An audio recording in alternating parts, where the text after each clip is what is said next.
Sejarah Gunung Tambora meletus pada tahun 1815, dampak yang diakibatkan dan kondisi alam terkini. Di Indonesia sebelah timur, tepatnya Pulau Sumbawa, Nusa Tenggara Barat, menjulang degap Gunung Tambora di tengahnya. Gunung tersebut kini berada dalam kawasan konservasi Taman Nasional Tambora. Lokasinya termasuk dalam wilayah 2 Kabupaten Bima dan Dompu. Tambora yang saat ini memiliki kawah tempat bertumbuh gunung api kecil bernama Doro Avitoi, menyimpan kisah bencana dramatis. Lebih dari 200 tahun silam, puncak Gunung Tambora ditaksir masih setinggi 4.300 meter di atas permukaan laut.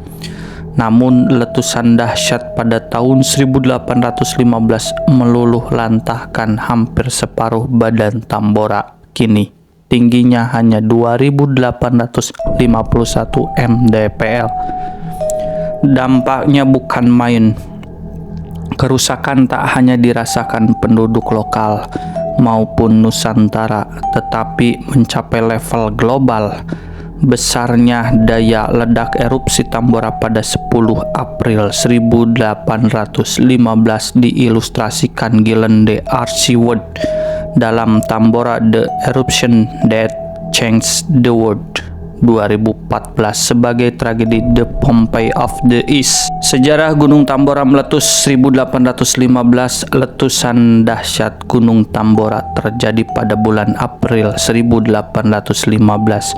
Banyak ahli vulkanologi meyakini erupsi Tambora 1815 merupakan letusan gunung api terbesar yang disaksikan manusia sepanjang 2000 tahun terakhir. Tanda-tanda erupsi sebenarnya sudah teramati setahun sebelum peristiwa. Seorang administrator kolonial dari Inggris, John Charford, menyaksikan awan abu hitam melambung dari puncak Gunung Tambora saat kapalnya merapat di pantai Sumbawa pada tahun 1814.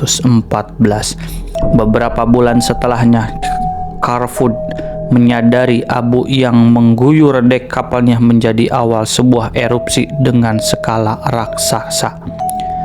Kajian yang disusun oleh Sony C. Wibisono dalam Bencana dan Peradaban Tambora 1815, terbitan Pusat Penelitian Arkeologi Nasional, tahun 2017, mengungkapkan episode erupsi Tambora telah dimulai sejak awal April 1815. Informasi ini berdasarkan cerita kesaksian dari berbagai kawasan di dekat Pulau Sumbawa termasuk Jawa. Banyak kesaksian dari berbagai penjuru kepulauan Nusantara dikumpulkan oleh pemimpin otoritas kolonial Inggris, Thomas Stamford Raffles, Letnan Gubernur Inggris di Hindia Belanda. Itu tercatat menuntaskan dokumentasinya pada 25 September 1815 atau 5 bulan setelah Tambora meletus. Dari catatan Raffles diketahui bahwa orang-orang di Banyuwangi sudah mendengar serangkaian dentuman pada 1 April 1815 disertai hujan abu 2 hari kemudian. Rentetan suara ledakan dengan interval rata-rata 15 menit didengar pula oleh penduduk Yogyakarta sedari 5 April. Di pusat wilayah Keraton Jogja itu, bunyi letusan Tambora menyerupai dentam meriam. Hari-hari berikutnya, langit Jogja gelap akibat hujan abu. Bunyi mirip letupan meriam dari arah selatan masuk ke telinga orang-orang di Makassar pada 5 April 1815. Dentam demi dentam bahkan tidak berhenti sepanjang malam. Di Makassar maupun Yogyakarta, banyak yang sempat mengira rangkaian bunyi letusan Tambora tadi jadi pertanda tanda serangan musuh atau fenomena gaib. Setelah beberapa hari melepaskan letusan-letusan awal, erupsi Gunung Tambora memasuki fase puncak selama 10-11 April 1815. Kesaksian mengenai terdengarnya bunyi ledakan keras pada hari tersebut datang dari lebih banyak daerah. Tempo suara dentuman pun menjadi lebih cepat, bahkan mirip tembakan artileri beruntun. Seturut penunturan orang-orang di Makassar, warga pedalaman wilayah Sumatera Bengkulu sampai turun gunung dan keluar hutan setelah mendengar suara letusan demi letusan datang dari arah timur. Kawasan Pulau Jawa mulai dari Cirebon dan sebelah timurnya bahkan berselimut gelap saat siang maupun malam karena hujan abu berhari-hari. Getaran mirip gempa malah dirasakan orang-orang Solo, Rembang, dan kota-kota lain di bagian timur Pulau Jawa hingga Sumeneb, Madura. Kesaksian dari lokasi terdekat dengan Gunung Tambora disampaikan oleh Raja Sanggar. Keraton Kerajaan Sanggar berada di lereng Tambora, 35 km arah tenggara dari gunung itu. Sanggar adalah satu dari 3 kerajaan di lereng Gunung Tambora selain Pekat dan Tambora. Seorang perwira Inggris, Letnan Owen Phillips, mencatat kesaksian Raja Sanggar bahwa sejak 10 April 1815 3 kolom api menyembur dari puncak Gunung Tambora. Lahar panas lantas mengalir ke segala penjuru, melumuri semua sisi badan gunung hingga membuat lautan di dekat Tambora bernyala api. Momen seram tadi dibarengi oleh angin puyuh yang menerbangkan semua rumah. Air laut naik 12 kaki, tak lama kemudian mendatangkan tsunami yang menyapu wilayah luas. Rupa bencana alam kemungkinan lebih hebat lagi saat puncak letusan muncul pada 11 April 1815 malam. Letnan Owen Phillips merupakan perwira Inggris yang diutus oleh Raffles untuk mengunjungi Pulau Sumbawa. Hanya sekitar 2 pekan usai erupsi Tambora terjadi. Dalam laporan kepada Raffles, Owen Phillips mengaku sempat melihat mayat-mayat manusia bergelimpangan tak terkubur selama ia mendatangi Sanggar, Dompu, dan Bima. Letusan Gunung Tambora pada April 1815 diperkirakan telah menewaskan setidaknya 70-an sampai 90-an ribu penduduk Pulau Sumbawa. Setelah erupsi, kelaparan dan diare meluas karena tanah dan sumber air telah rusak akibat timbunan abu.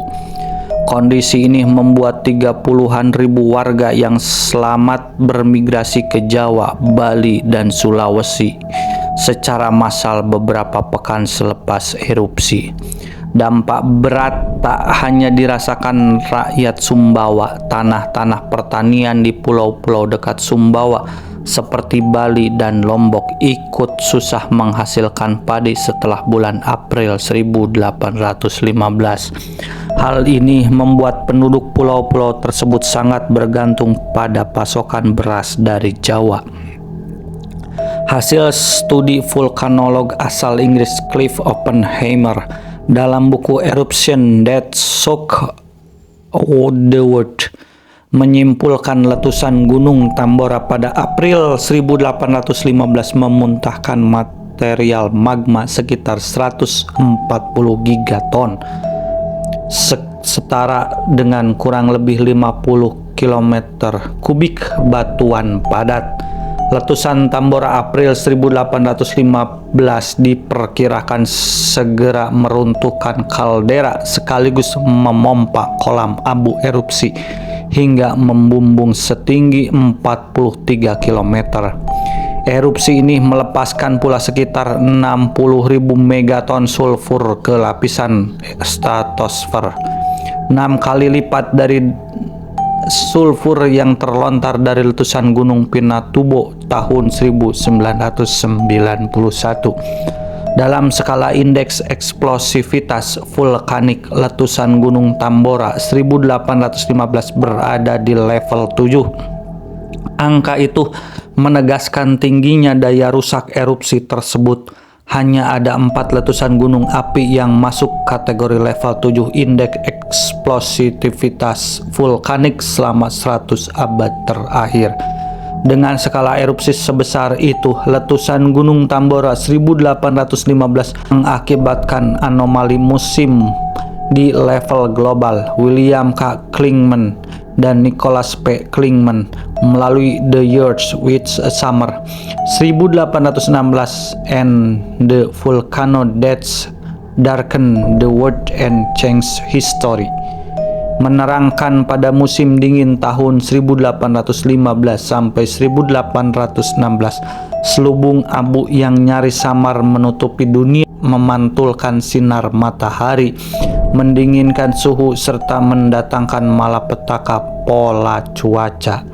Musim panas di Amerika Serikat pada tahun 1816 berjalan aneh karena dibarengi penurunan suhu hingga melewati titik beku. Hujan salju mendatangi sejumlah wilayah di Amerika Utara saat musim panas 1816. Anomali musim di Eropa bahkan memicu kegagalan panen yang membuat bencana kelaparan meluas pada akhir 1815, disertai datangnya wabah tifus.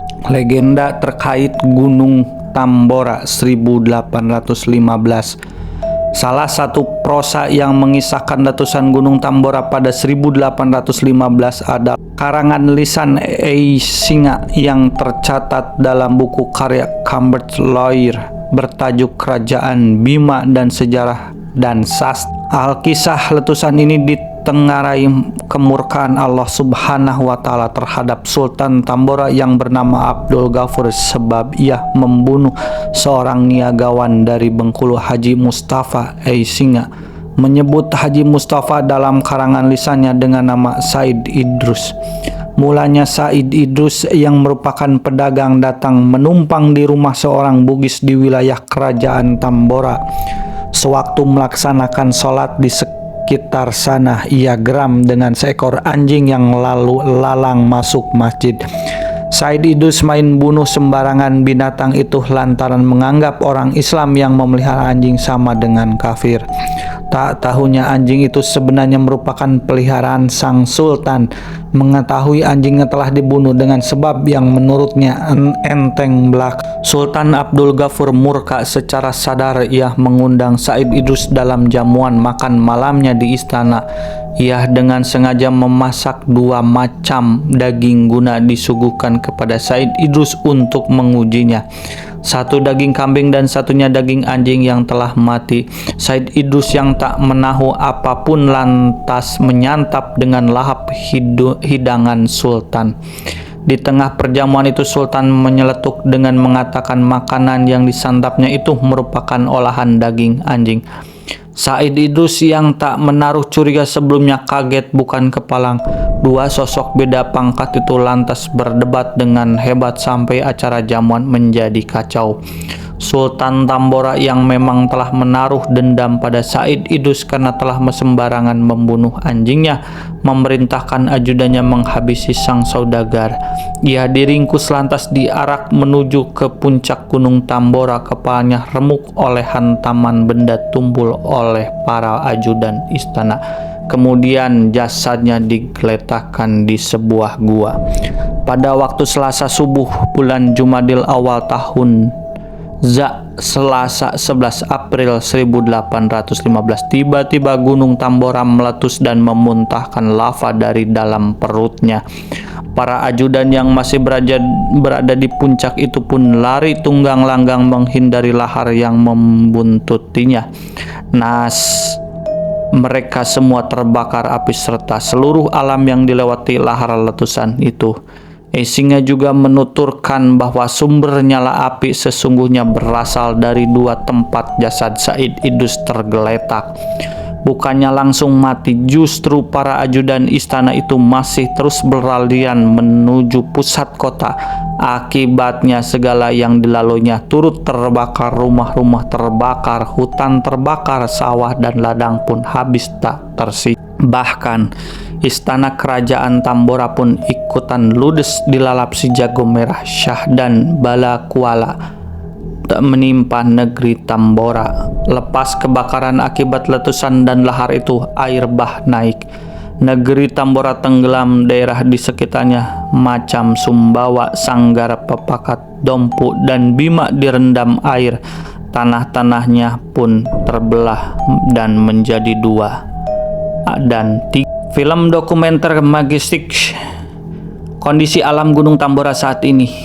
Film dokumenter Majestic Tambora 2022 garapan Baraka Bumi mengisahkan perjalanan seorang ahli botani dari Swiss, Heinrich Zollinger, sebagai pendaki pertama Gunung Tambora pada Agustus 1847 atau 32 tahun pasca erupsi.